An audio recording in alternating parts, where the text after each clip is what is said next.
సాక్షి TV ప్రసారాలను నిలిపివేయడం చట్టరీత్యా నేరం. సాక్షి టీవీ ప్రసారాల కోసం మీ స్థానిక కేబుల్ ఆపరేటర్ను వెంటనే సంప్రదించండి. డిటిహెచ్లో ఇంటర్నెట్లో కూడా సాక్షి టీవీ ప్రసారాలను వీక్షించవచ్చు. మోంతా తుఫాన్ మరింత తీవ్ర రూపం దాల్చింది. గంటకు 17 కిలోమీటర్ల వేగంతో ప్రస్తుతం తీరం వైపు దూసుకొస్తోంది. తుఫాన్ కాకినాడకు 270 కిలోమీటర్ల దూరంలో కేంద్రీకృతమైంది. ఇది రాత్రికి తీరం దాటనుంది.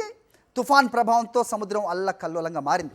తీర ప్రాంతంలో దాదాపు 10 మీటర్ల మేర ముందుకొచ్చింది సముద్రం. అలలు ఎగసి పడుతున్నాయి. కృష్ణా, కాకినాడ, ఏలూరు, కోనసీమ జిల్లాలపై ఇది తీవ్ర ప్రభావం చూపనుంది. ఏపీలోని పలు జిల్లాల్లో తుఫాన్ ప్రభావంతో భారీ వర్షాలు ఆల్రెడీ కురుస్తూ ఉన్నాయి. ఉగ్ర రూపం దాలుస్తూ సాగరాన్ని చీలుస్తూ రాష్ట్రంపై విరుచుకుపడేందుకు మోంతా తుఫాన్ పెన్ను ఉప్పెనలా దూసుకొస్తోంది. ఓవైపు బలమైన ఈదురుగాలులు కక్కలా వికలం చేస్తుండగా జడివానలు జడిపిస్తున్నాయి. రోడ్డు మార్గాలు జలమయమయ్యాయి. రైలు మార్గాలను ముప్పు భయపెడుతోంది. భీకర గాలులు వాయు మార్గాన్ని సైతం స్తంభింప చేస్తున్నాయి. ప్రస్తుతం సముద్రం అల్లకల్లోలంగా మారింది.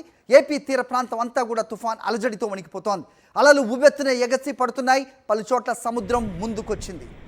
స్క్రీన్ మీద చూస్తున్నాం విశాఖ ఎయిర్పోర్ట్లో సిచ్యువేషన్. దాదాపు 30 విమాన సర్వీసులు రద్దయ్యాయి. మరోవైపు కాకినాడ ఉప్పాడ తీరం కనిపిస్తోంది. భీకరంగా వస్తున్న అలలు, అలాగే ప్రచండ గాలులతో సముద్రం అల్లకల్లోలమైన సిచ్యువేషన్ కనిపిస్తోంది. అలాగే ఒడిశా గోపాల్పూర్లోని సముద్ర పరిస్థితి ఏ రకంగా ఉందో చూస్తున్నాం. అలల ఉధృతి తీవ్రతరంగా ఉన్న సిచ్యువేషన్ మనం చూస్తున్నాం. మోందా దూకుడు ఎలా ఉందో మనకి మ్యాప్ ఇంటర్ఫేస్లో కూడా కనిపిస్తుంది. ఇది ఎక్కడ ఉంది కేంద్రీకృతమైంది, ప్రస్తుతం ఎటువైపు ఏ దిశగా పయనిస్తుంది అనేది కూడా వాతావరణ శాఖ ఇచ్చిన శాటిలైట్ ఇమేజెస్ కూడా మనం చూపించబోతూ ఉన్నాం. ప్రస్తుతం మోంతా ఇంపాక్ట్ అయితే భీకరంగా ఉండబోతోంది. నష్టం కూడా అపారంగా ఉండే అవకాశం ఉంది.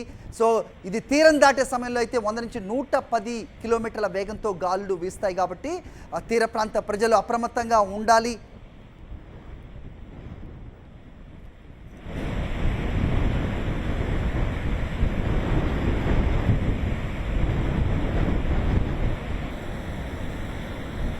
రైట్, ఒక్కసారి శాటిలైట్ ఇమేజెస్ చూసే ప్రయత్నం మనం చేద్దాం. సో వాతావరణ శాఖ ఇచ్చిన ఈ ఇమేజ్లో మనకు కనిపిస్తుంది ప్రస్తుతం ఎక్కడ కేంద్రీకృతం అయింది అనేది క్లియర్ కట్గా కనిపిస్తుంది. ఎటువైపు ఏ దిశగా ఈ తుఫాన్ పయనిస్తుంది అనేది కూడా మనకి కనిపిస్తున్న సిచ్యువేషన్. నిన్నటి నుంచి ఒక్కసారి చూసుకుంటే కనుక నిన్న సాయంత్రం 6 గంటలకి సో దక్షిణ ఆగ్నేయ దిశగా ఈ తుఫాన్ కేంద్రీకృతమైంది. అటు నుంచి మధ్యాహ్నం 12 గంటలకు ఇది ఎక్కడ ఉంది. అలాగే ప్రస్తుతం ఇవాళ ఉదయం 6 గంటలకు 44 కిలోనాట్స్ దూరంలో ఈ తుఫాన్ కేంద్రీకృతమైన సిచ్యువేషన్. ఇప్పుడు ఇదే దిశగా ఇది ముందుకెళ్తూ కొంచెం ఉత్తరంగా ఈ దిశ ఉన్నట్టుగా మనం చూస్తూ ఉన్నాం. ఇక్కడ విశాఖపట్నం, విజయవాడ మధ్యలో, అంటే స్పెసిఫిక్గా చెప్పాలంటే కనుక కాకినాడ, అమలాపురం మధ్యలో ఇది తీరాన్ని దాటే అవకాశం ఉన్నట్టుగా కనిపిస్తోంది.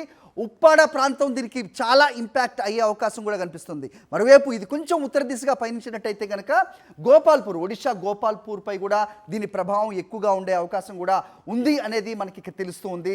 ఉదయం 6 గంటలకు ఈరోజు ఎక్కడ కేంద్రీకృతం అయింది, ఏ దిశగా ఇది పయనిస్తోంది. ప్రస్తుతం 17 కిలోమీటర్ల వేగంతో గాలులు వీస్తున్నాయి. ఈ తుఫాన్ కూడా కాకినాడ తీరం వైపు వస్తున్న పరిస్థితి మనకు కనిపిస్తోంది. అయితే ఇది తీరం దాటే సమయంలో 100 నుంచి 110 కిలోమీటర్ల వేగంతో గాలులు వీస్తాయి. ప్రచండ గాలులు అని చెప్పచ్చు. సో దీనికి అపార నష్టం వాటిల్లే అవకాశం ఉంది. మనం ఒకసారి 2006 నుంచి చూసుకుంటే కనుక ఈ తుఫాన్లకి వివిధ పేర్లతో వీటిని నామకరణం చేసి పిలుస్తూ ఉన్న సిచ్యువేషన్ కూడా మనం చూస్తున్నాం. సో హుదూద్ తుఫాన్ ఏ రకమైన నష్టం తెచ్చింది. అలాగే అంతకుముందు లైలా తుఫాన్ కానీ, ప్రస్తుతం ఈ మోంతా తుఫాన్ కూడా వన్ ఆఫ్ ద బిగ్గెస్ట్ సైక్లోన్గా కూడా చెప్తోంది వాతావరణ శాఖ. అందుకే ఎట్టి పరిస్థితుల్లో కూడా తీర ప్రాంత ప్రజలు దీన్ని లైట్గా తీసుకోకూడదు. అధికారులు ఏదైతే సూచనలు ఇస్తున్నారో వాటిని పాటించాల్సిందిగా కూడా వాళ్ళు చెబుతూ ఉన్నారు. ప్రస్తుతం అయితే 17 కిలోమీటర్ల వేగంతో తుఫాన్ ముందుకు కదులుతోంది. ఇది తీరం దాటే సమయంలో మాత్రం ఈ గస్ట్ స్పీడ్ ఏ రకంగా ఉంటుంది అనేది 100 నుంచి 110 కిలోమీటర్ల వేగం అని చెప్తున్నారు. సో నష్టం కూడా భారీగా ఉండే అవకాశం కనిపిస్తున్న క్రమంలో యంత్రాంగం అంతా కూడా అప్రమత్తమైంది. తీర ప్రాంత ప్రజలు అప్రమత్తంగా ఉండాలి. సో ఏదైతే ఇవాక్యుయేషన్ సెంటర్స్ ఏదైతే ప్రభుత్వం ఆల్రెడీ ఉంచిందో, దాదాపు 294 కేంద్రాలని ఏదైతే ఉంచిందో వాటిని ఉపయోగించుకోవాలి. సో ఖచ్చితంగా దీన్ని లైట్ తీసుకోకూడదు అనేది చెప్తోంది. చూస్తున్నాం విశాఖ తీర ప్రాంతం ఏ రకంగా ఉంది. మనం ఉదయం నుంచి 9 o'clock న్యూస్లో కూడా, బులెటిన్లో కూడా మనం చూసాం. సో సముద్రం దాదాపు 10 మీటర్లు అంటే 30 అడుగుల మేర ముందుకొచ్చింది. అలలు రాకాసి అలలుగా కనిపిస్తున్నాయి.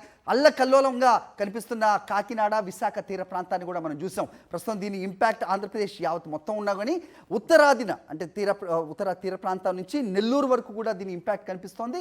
బట్ నార్త్ వెళ్ళేసరికి ఇక్కడ వర్షాలు కూడా భారీగా పడుతున్నాయి. సో దాదాపు అన్ని పోర్టుల్లో కూడా 5వ నంబర్ ప్రమాద హెచ్చరికను కూడా జారీ చేసినట్టుగా మనం చూస్తున్నాం.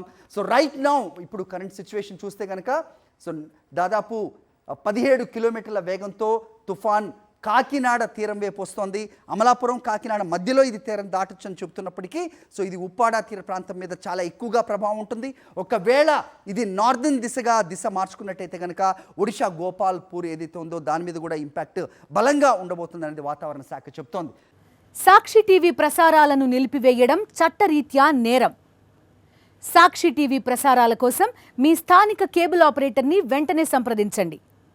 డిటిహెచ్లో ఇంటర్నెట్లో కూడా సాక్షి టీవీ ప్రసారాలను వీక్షించవచ్చు.